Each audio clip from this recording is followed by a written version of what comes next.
Given that widely publicized process, it's been interesting to note the media allegation that we are not willing to share these results or that we have something to hide.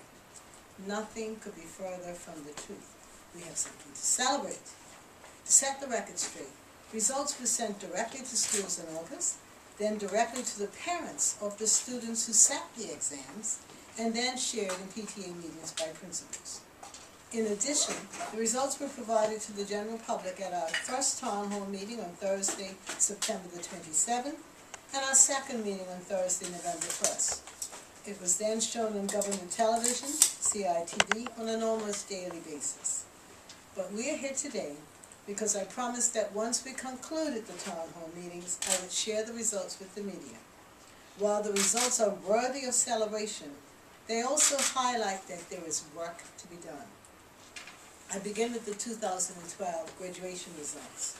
The Board of Education has set a graduation target requiring students to have a minimum grade point average of 2.0, the equivalent of a 70% average across their subjects, and a minimum of 104 credits, 62 credits in a required subject and 42 credits in elective subjects.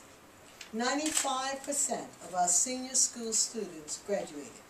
This means that 217 out of 229 senior school students achieved a minimum grade point average of 70%. External examination results. In the 2011-2012 school year, a total of 1,212 external examinations were taken by 709 public senior school students in the subjects of English, mathematics, science, foreign languages, business studies, information and communication technology, physical education, family studies, and the arts, including art and design, drama, dance, and music. It is of particular note that the number of students sitting external examinations in 2012 doubled over the previous year.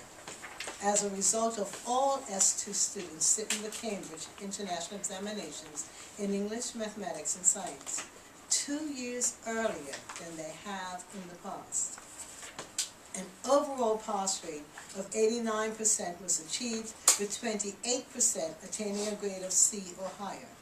In addition to the Cambridge examinations, senior students also had the opportunity to sit external examinations from Assessment and Qualifications Alliance, AQA, and EdXL. Primary and middle school students participated in the Cambridge Primary and the Cambridge Secondary 1 checkpoint examinations. Both examinations are diagnostic and provide feedback on individual strengths and weaknesses in the curriculum areas of English, mathematics, and science. The Cambridge curriculum has provided useful information about strengths and weaknesses and where improvement is needed. 89% of P6 students achieved grades between satisfactory and excellent in English. 70% achieved grades between satisfactory and excellent in mathematics, and 85% achieved grades between satisfactory and excellent in science. The Board of Education has set a goal for 75% of students to perform at level 3 or above by 2015. You should note that primary students are performing just one level below the worldwide Cambridge International average in both English and science. At the middle 3 level, M3, 74% of our students achieve grades between satisfactory and excellent in Cambridge Secondary 1 checkpoint examinations in the subject of English. 60% achieve grades between satisfactory and excellent in mathematics, and 74% achieve grades between satisfactory and excellent in science.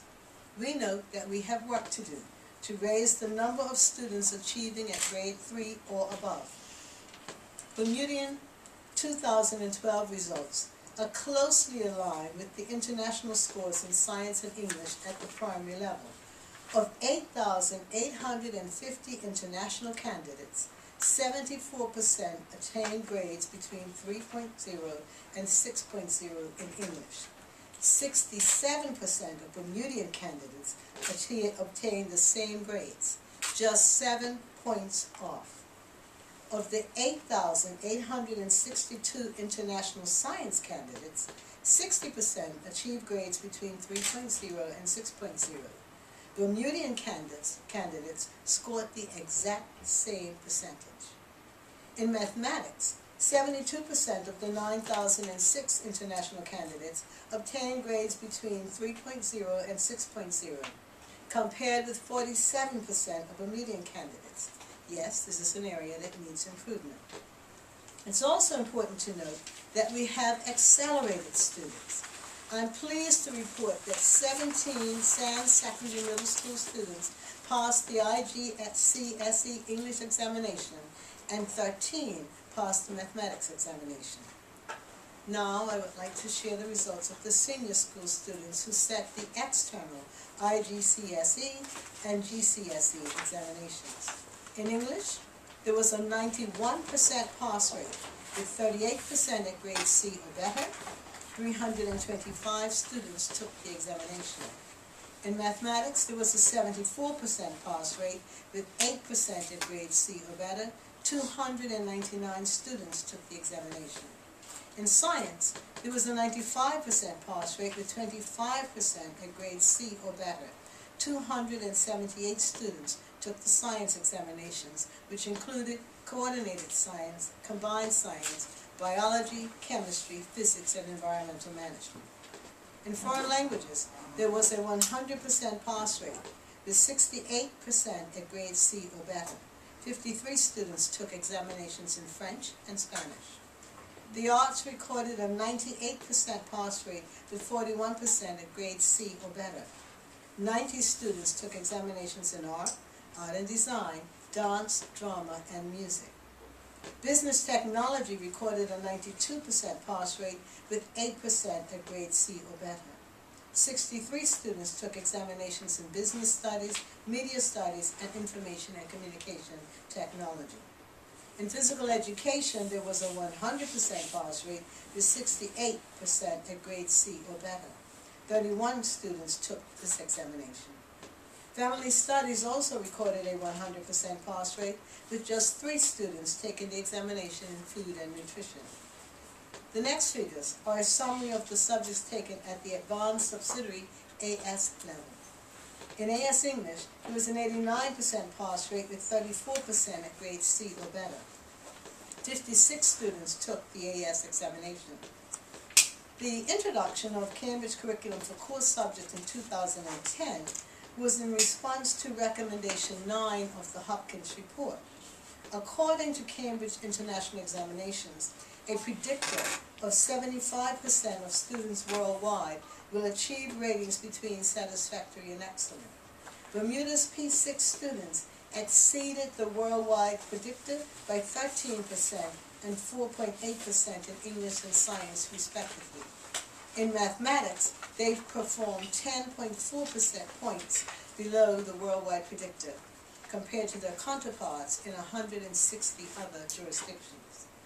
Before I conclude, I must note that Cambridge does not normally refer to passes and fails in the context of IGCSE. The grades they issue are intended to recognize what candidates know and can do. Different grades recognize the different qualities of performance. The only outcome Cambridge regards as a failure is a U, meaning ungraded. An ungraded outcome occurs when the candidate's level of performance falls below what can be reliably recognized in that examination. Cambridge recognizes that examination results are frequently used by universities or employers as a basis for decisions about whether particular people are suited to particular roles.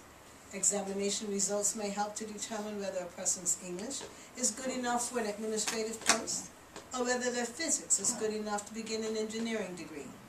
Often users of examination results will have a notion of which grade meets their requirements, and they may therefore treat different grades as unsuitable for their purposes. Mr. Anthony Dawson of Cambridge International Examinations has said, and I quote, "Governments, commentators, or societies sometimes decide to regard a particular grade as the minimum acceptable standard. When this is not related to a particular purpose, it can be somewhat arbitrary. More seriously though, it can have a distorting effect on the education that learners receive. The reason is that schools come under pressure to maximize the proportion of learners achieving this pass rate, and consequently they focus their efforts and resources on those learners who they consider to be in this part of the ability spectrum. The most able and the least able are neglected, since they cannot affect the percentage passing. Although this consequence may be unintended, it is a utilitarian reason to avoid focusing on a particular grade as a pass grade. End of quote. Bermuda's public education system is a comprehensive system. This means that we teach to all student abilities and levels. We do not have, nor should we have, the discretion of selecting students or only putting forward certain students. The decision to implement the Cambridge curriculum was to provide an international benchmark to compare our students to their counterparts in other jurisdictions. The Bermuda public education system is thriving. All you have to do to see examples of the good work our students are doing is read the weekly Young Observer page, Thursdays in the Royal Gazette. We have made material and tangible progress, and the momentum is strong. Sustaining and building that momentum will require motivated, engaged, and supportive parents and community members. On the evidence shown today, our children, all of our children, are making positive strides in our system. Yes, we have work to do, but let's also celebrate these positive outcomes. I want to conclude by commending teachers, parents, students, and the Department of Education staff for the success achieved to date. Let me call forward the Director of Academics, Dr. Larry Simmons, and the Commissioner of Education to join me, because I'm sure that your questions are likely to have a technical aspect which they are more qualified to answer than I. Thank you. Sorry? You need the... Well, okay. Yeah, that's fine. Yeah, I can slide them over if you need. yeah, please. Right. Just before we get started with the questions, let me just slide. Like so, is that all right? Yeah. And just the other one just slide, yeah, perfect. Right, you want to start, okay? Yeah, there we go. It's all right. Is there a minimum number of GCSEs that senior school students have to take, or is it done however they want to do it? By adopting the Cambridge curriculum, we're focused on the English, we're focused on English, math, and science. Those are the core subjects. And in S2 this year, our students focused on taking those subjects, English, math, and science. And then there were others in S3 and 4 who added to their IGCSEs by taking courses that were from the Encore that were elective, as you can see, whether it was arts or some of the family studies or business and technology. But it is expected that all students will take the core subjects because that's what we've adopted, and begins P1 up to S2. Okay.